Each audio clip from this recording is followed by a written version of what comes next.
ജലഗണങ്ങളെ മൂർച്ചയേറിയ കാവ്യശരങ്ങളാക്കി ജാതിപ്പിശാചിനെ എയ്ത മഹാകവിയാണ് കുമാരനാശാൻ.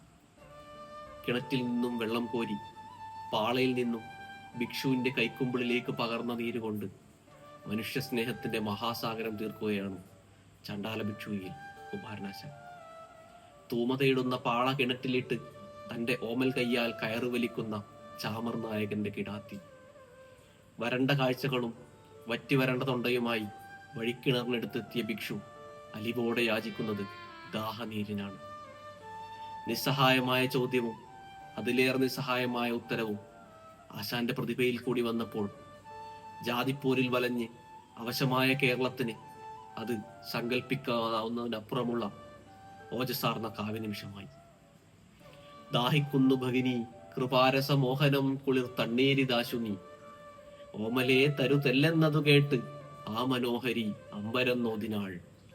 അല്ലല്ലെന്തു കഥയിതു കഷ്ടമേ അല്ലലാലങ്ങു ജാതി മറന്നിതോ, നീചനാരി തൻ കയ്യാൽ ജലം കോരി ആചമിക്കുമോ ചൊല്ലെഴുമാര്യന്മാർ.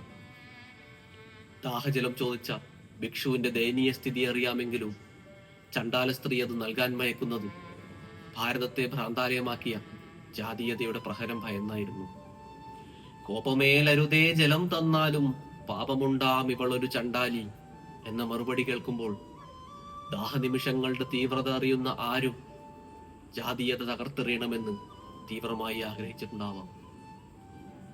ജാതി ചോദിക്കുന്നില്ല ഞാൻ സോദരി, ചോദിക്കുന്നു നീർ നാവ് വരണ്ടഹോ, ഭീതി വേണ്ട തരികതെനിക്കു നീ എന്ന ദാഹനീരിനു വേണ്ടിയുള്ള ഭിക്ഷുവിന്റെ അപേക്ഷയ്ക്ക് മുന്നിൽ മനുഷ്യപ്പറ്റുള്ള അവൾക്ക് എങ്ങനെ തിരിഞ്ഞു നിൽക്കാനാവും?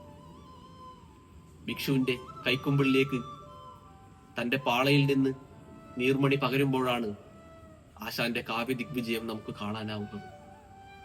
വിപ്ലവ ചിന്തയും അടങ്ങാത്ത സ്നേഹബോധവും സമം ചേർത്ത ആശാൻ മലയാള ഭാഷയ്ക്ക് നിരവധി രത്നഹാരങ്ങൾ ചാർത്തി.